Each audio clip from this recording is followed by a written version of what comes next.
It's big, it's hairy, and it's on the loose in the Midwest. No, we're not talking about me, but more on that later. I'm Mike Namapod. Thank you for sharing a portion of your day with us. Breaking news everywhere out here today. Mike, thanks for making the time today. I know you're busy growing that hair and beard out and probably doing various treatments to yourself during the day. That's true. It's a whole regiment. But we had news to get to, so we had to do a little midday session. Yeah, we appreciate that. So do all our listeners. Good. All right. Well, should we get right to it? Let's talk about some news. We could. So first up today, very credible Bigfoot sighting reported in central Pennsylvania, researchers said. Well, they said... Pardon? They said very credible, so you have to believe it. It's in quotes. I don't know how to take that just yet, but we're going to find out. All right. Researchers said they spoke with an eyewitness who claimed to have seen Bigfoot crossing Interstate 80 in early October, saying he was, quote, sincere and credible. An investigator with the Bigfoot Field Researchers Organization, the BFRO, if you will. Oh, yeah. BFRO. That's what David Politis was part of that. Remember? He got some backlash for that. People were questioning his credibility because that group claimed to have like all that DNA and is that BFRO that had the DNA stuff? Yeah, that one lady. And she like went on Coast to Coast and George Norrie demanded money back. It got really weird. I remember discussing BFRO. I don't remember the specifics of it, but David Politis is better than that. He needs to attach himself to credible organizations. Right. I remember us saying the word BFRO, and it was funny then, and it's funny now that you reminded me of it. So. And it reminds me of beefaroni. Love beefaroni. Mm-hmm. So we're going to take this credible evidence with a grain of salt here to begin with. So this researcher wrote in his report that the witness was a retired civil engineer and Air Force veteran. So that lends some credibility right off the bat. Probably more credible than BFRO itself. Yeah, that dude's more credible than BFRO. Yeah. You put everyone in BFRO together, and this Air Force veteran is probably more credible than all of them put together. The witness initially reported the sighting took place around 5:30 p.m. Saturday, October 4th, around mile marker 169 on Interstate 80. He claimed he was traveling roughly 150 yards behind another vehicle when he noticed something strange. A dark figure appeared to enter the highway ahead of the other vehicle. It was described as a human-like head and shoulders standing over the vehicle in front of him, and the whole body was dark. The witness told researchers he thought the figure was about to get hit. Quote, "What the hell is he doing? He's going to get hit," unquote, the man said. That tracks. It's probably what I would be saying too. Yeah, what the hell is he doing? All right, I think I would say, what the fuck's that guy doing if it was me? No holes yet in the story. Not yet. None detected. He continued by saying what, quote, shook him was the way the creature moved across the highway. Not quick or jerky like a sprinter, but fast and smooth, almost seeming to, quote, glide across the lanes. It was said the figure crossed the highway in about 3 seconds. He claimed that whatever it was effortlessly disappeared into the woods without needing to climb over the guardrail, as most humans or bears would need to. He said everything happened quickly, and he wasn't sure if the unknown creature stepped over the guardrail or effortlessly hurled it. Seems like a hole in his eyewitness reporting. He didn't know how it got over the guardrail, but we'll continue. In addition to the main witness, 2 others reported seeing something that day too. One person claimed in his report, quote, "I just want to add, I know what I saw, but I don't know what I saw. I'm an avid hunter with 50 plus years in the woods. This was not a bear." The BFRO reported the sighting was approximately 11.5 miles northeast of Bellefontaine near Bald Eagle State Park, with the Sproul State Forest to the north. The low forested ridge line runs roughly 11.2 miles, rising to meet high forests of Nittany Mountain. So if you're not familiar with this, is over near Penn State, sort of. I think about 10 miles away from Penn State. Okay. And just some commentary at the end here. What do you think these witnesses saw? Are Sasquatch living and hiding in central Pennsylvania? Could it have been a Bigfoot just traveling through our region? Or was this something more average, such as a bear crossing on just its hind legs? There's no video, unfortunately, but BFRO seems to be standing behind this story, presenting it as fact.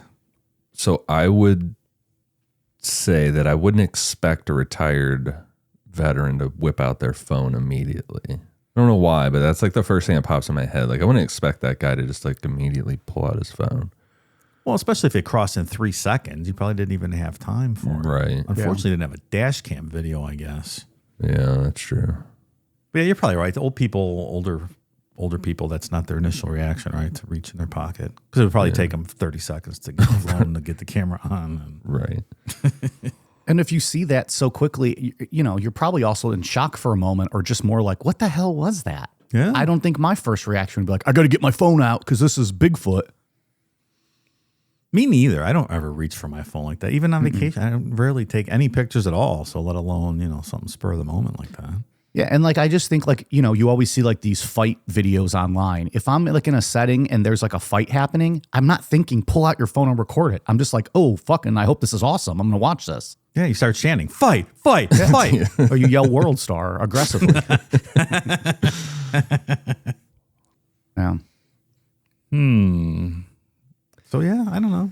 Yeah, I mean, Split second. What did he say? 3 seconds to cross the highway. So he's worried about it. He thought maybe he was a little kid or something. He's gonna have to get out and protect it. would a bear just walk on its hind legs across a highway? Like that doesn't seem right. Seems unusual that would take place. Yeah, like that seems weird thinking of that in my head. It seems possible. Upon hind legs. Sorry. It seems plausible though. Like you see bears walking on their hind legs all the time. Doesn't seem like that'd be the quickest way for them to get across. That's what I mean. A road. Yeah, right. Yeah. I definitely believe. I don't think they're just making this up. I think they saw something. They just don't know what it is. Is it Bigfoot season? Is there such a thing as Bigfoot season when sightings are more likely to happen? I guess we'd probably have to ask BFRO, huh? Yeah. I don't know. Do you have any contacts in BFRO? Is MUFON at all, related to BFRO in some fashion? No. No, we stay away from all that. That lady embarrassed herself on Coast to Coast. You want to get called out like Politis with associating with them? No. I've seen a lot of videos on TikTok recently of supposed Bigfoot sightings, and I don't know, some of them look good, but you never know anymore with stuff like that. Who fucking knows? Yeah. Nothing like that original masterpiece they shot in the late 60s, right? That was proof positive. Yeah. That's the be all end all, right? Yes, it certainly is. According to some folks, Mike. Yeah. According to some folks. It'll be interesting to see now if quote unquote sightings start popping up in this area, be it people just looking for attention or wanting to play into the lure of it. So we'll see. Maybe we'll have to do a follow up if there's a few more reports of sorts. Maybe it's coming our way. Penn State's what, about 250 miles from here? Maybe it's making its way west. We'll see. Love to see Bigfoot out in our neck of the woods. From a distance, I think. I don't know that I would want to see Bigfoot up close. That's fair. Yeah. Well, stay out of the woods. You'll be all right. Yeah, I'm probably not. Unless he walks past in my backyard or something, I'm probably not going to see him. Well, that's what I was just about to ask. If you were just sitting on your deck looking out over your backyard and then Bigfoot just wandered into your yard, what would you do? Would you approach? No. Well, that'd be a dumb thing to do. I would agree with that. Would you just observe for a little while? Yeah. Then I would get my phone for sure. I think I would think on my feet enough to get my phone. What if Bigfoot pulls out a phone and starts recording you? That'd be fucking awesome, actually. I think if in that situation, if I were Ian, I would slowly go into my house and then out a back window, get the phone out. I'd want to get into safe space first. Because, what if that thing just starts charging at you? Yeah, what do you do? Right. It's not like your little door lock's going to block him if he wants to kick your door in. Sure. But I'd rather just get inside and, record from there. You don't fuck around with nature. I agree. Okay. That's very true. Glad we got that one covered. Yeah, good start. So this next one I thought we would cover because I've seen this reported several different ways, and I think this CNN version of the story sums it up properly. O.J. Simpson's estate accepts $58 million claim from Goldman family, but any payment would be a fraction. So there, O.J. died, what was it, last year? And they're doing all the estate settlement stuff still, and Fred Goldman has that claim out there still.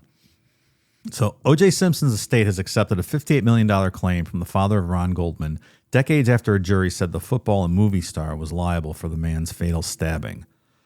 But it doesn't mean Fred Goldman will collect anywhere near that much money. The executor of Simpson's estate says he's still hoping to round up $500,000 to $1 million in total assets. Quote, it won't be $58 million plus interest, but it will be a voluntary payment. That's the point, Malcolm Laverne said Monday. Simpson died of prostate cancer in 2024 at age 76.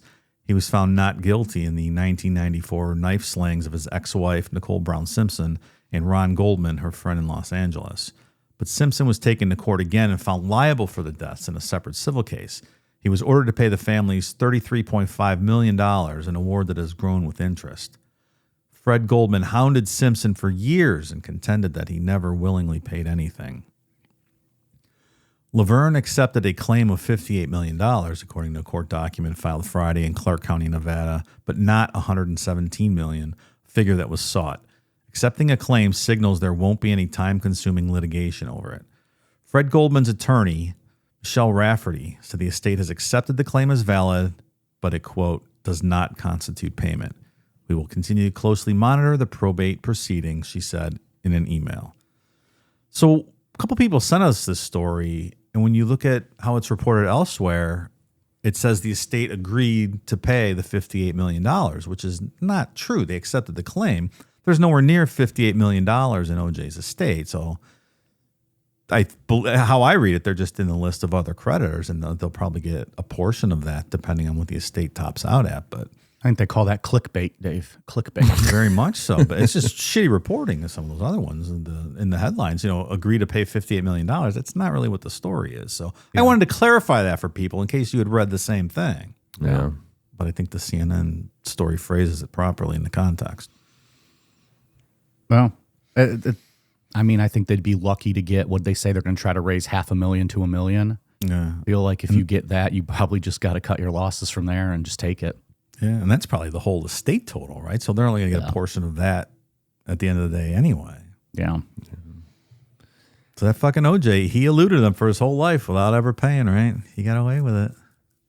Well, and he was having financial problems way before. Remember, he fucking broke in and stole all his old shit and went to prison for that. That's when he actually went to prison.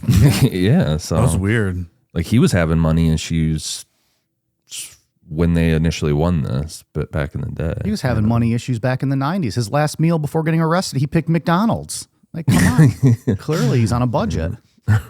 He had to have Cato Kalin living there to supplement his income for that Brentwood mansion, right? Yeah. Why else would you have fucking Cato Kalin living at your house? That is such a weird part of that story. It was. Cato's the one that drove him to get the McDonald's that night. Yeah, that's right. What's that guy been up to? I'm sure we talked about him when we did the O.J. Simpson episode, but Last thing I could think of with him is he did Dancing with the Stars. oh, that's nice for him. I'm like, dude, you're not really a star. Yeah, it's a loose term, huh? Star. It depends on what your definition of star is. That whole living relationship is like Larry David and Leon. Like what the like this exactly makes like that. no sense. Dancing with the Stars. They probably are just hurting to get people, and they're like, we just need some name recognition. Cato Kalin. They're like, oh, people. Yeah, everyone loves that guy. Right. He didn't kill anybody. Have you ever watched that show? No. I don't know how that works. I don't know anything about that. Which It sounds Dancing with the horrific. Stars? No. Yeah. Mm-mm. I feel like I was watching one of Norm Macdonald's old podcasts, like video podcasts that he used to do. I think it was one with Gilbert Gottfried, and Gilbert was talking about his experience on Dancing with the Stars. Gilbert was on. Wow. Yeah. He seems like the kind of guy that has that 2 left feet. Maybe an Yeah, he early said it was elimination. really, really hard. Yeah, an early elimination there. Yeah. All right. Okay. They should probably lock people up that watch that show, right? Like, who watches that show? I think a lot of people watch that show. Yeah. I mean, it's like 20th season or something. Yeah. All the time I used to listen to Howard all the time, and like he loved The Bachelorette. I'm like, what the fuck is wrong with you? Why would you want to watch this show? That irritates me. Like, at least with Dancing with the Stars, you're watching celebrities. So you might be following someone that like you like, if it's a football player or an actress or whatever. So I kind of get the appeal of that. I don't understand those dating shows though, when you don't have any real connection to those people. And, you know, it's more scripted than anything else on television. Oh yeah, it's so bizarre. That and more like all the housewife stuff. Yeah. It's just weird stuff, man. That's another show that's got like 15 spinoffs with cities all over the United States. Everywhere. I gave up at Real Housewives of Saskatoon, Saskatchewan. I was like, that's enough. We jumped the shark. What went on up there? They eat poutine and smell each other's farts. Dave's like, well, now I'll watch that show. That sounds nice. Big fur coats and hats on, and they eat poutine and shovel snow. They have to wear big heavy winter pants and parkas, and they eat poutine, and then you have to you blindfolded, and through all of the clothing you have to guess whose fart it is in your face. Based on who ate what kind of poutine. Coming soon from Cool Down Media Productions. You've heard of Dancing with the Stars and American Idol. This is Guess the Fart. I want to correct myself on Gilbert Gottfried. It was not him. It was Andy Dick. Oh, okay. That's who I was watching on It's there. a bit of a downgrade from Gilbert, I have to say.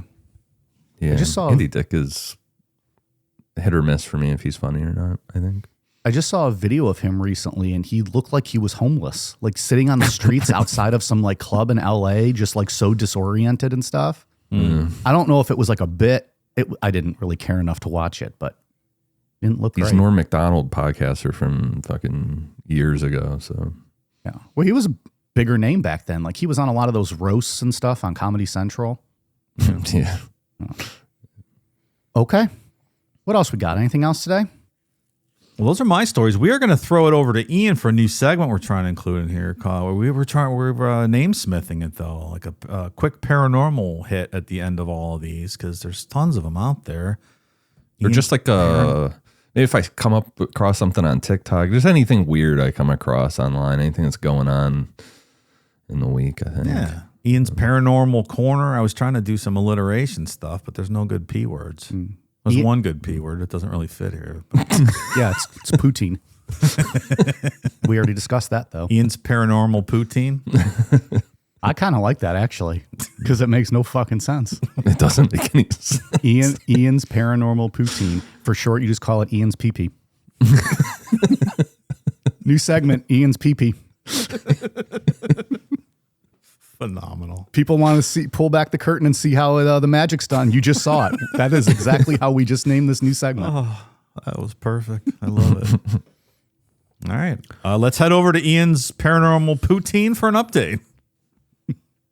This week on Reddit and TikTok, in the UFO areas of those websites, whatever, there has been a story going around about a guy that caught or found a like cylindrical, maybe what you would think of those like rod-looking UFOs that you've seen pictures of. Yeah. Allegedly found one of them and then decided he was going to drill into it. Hijinks ensue. So the whole thing started on a pretty ordinary YouTube channel run by a guy who just gave his first name as James. No last name, no real backstory.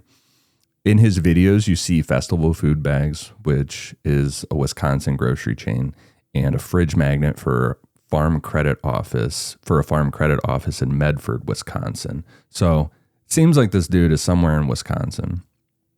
James said that he had gone camping in the desert near Las Vegas and saw something streak across the sky and hit the ground.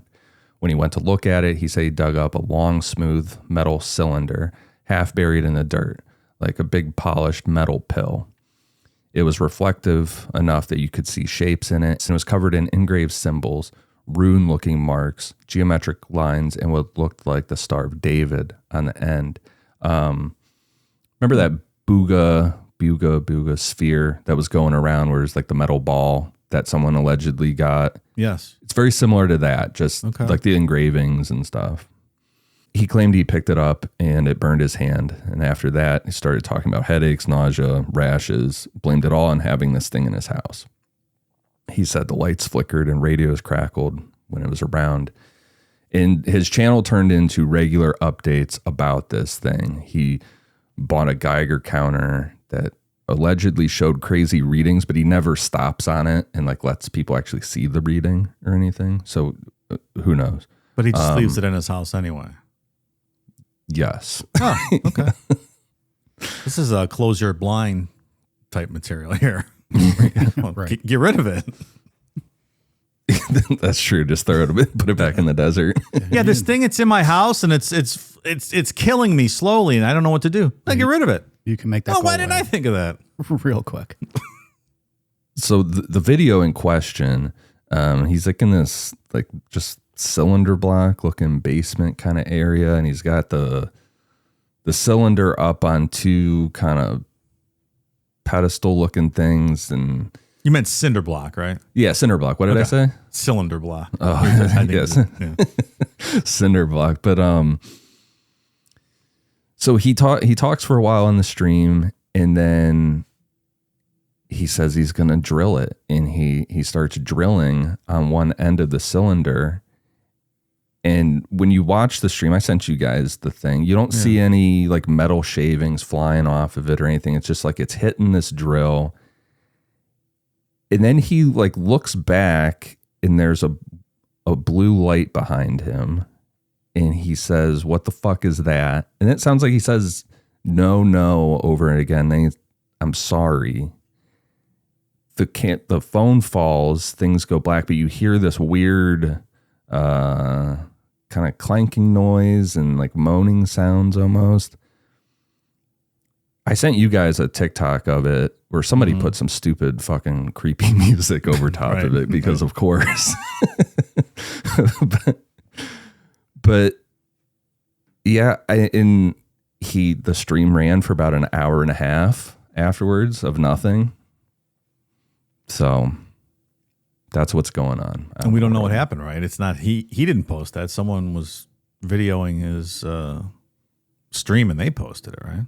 He was streaming from like his YouTube channel. But you haven't heard from him since it happened, right? No. Well, that would kill the bit, Dave. Yeah. Well, that's also true, sure. It's I'm always just saying post fact, he didn't post like a whole combined thing and say, this is what happened to me. Someone else was watching it and they posted it. Yeah. So we'll see if James pops back up. Someone gave him, there was a screenshot was going around on Facebook that gave him a last name, James Harlan from Alamogordo. But that seems like rumor. I don't think we know exactly who this dude is. So maybe it'll go down as a sweet hoax. I don't know. it's creepy. Doesn't seem to me like the kind of person that would be living in Wisconsin. All right, good stuff. That's what's going on in the Keep an world. eye on that one because it's a little freaky, that video. Yeah, there'll have to be something one way or another that you hear about it. Like, oh, this guy was spotted at, the grocery store, or another fucking weird video comes out or something. If you're out there, Jimmy, let us know what happened to you, pal. Let us know if your penis still is attached. We would love to break the news on Ian's pee-pee. And I think next week we'll do some 3i Atlas stuff. People have been asking. Yeah, and the government had been shut down, so NASA wasn't really doing anything. But tomorrow, the 19th, they're going to be doing a press conference and showing some like high quality images, I guess, of it. So You're saying that's we'll talk about it on the next OT show, you mean? Yeah, Not yeah, like yeah, a full Sunday show or anything. Okay. yeah, we'll do it next week. Our time might be short. We should cover it while we can before it kills us all, right? True. All right.